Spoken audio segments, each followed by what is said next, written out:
I won't. I got to write up a work request on this door tonight.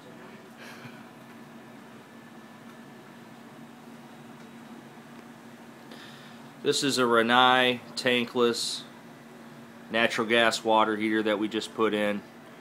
We had to move it from its from the old water heater location because the the B venting wasn't correct to be used with this heater.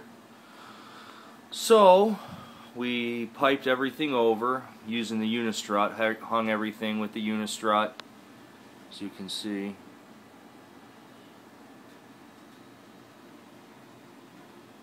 He's using the insulation, the pipe tape, to protect against expansion and contraction on every connection to the unistrut.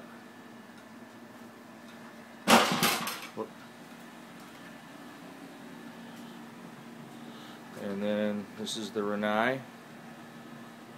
Really tight installation Mike did on this. Really happy with it.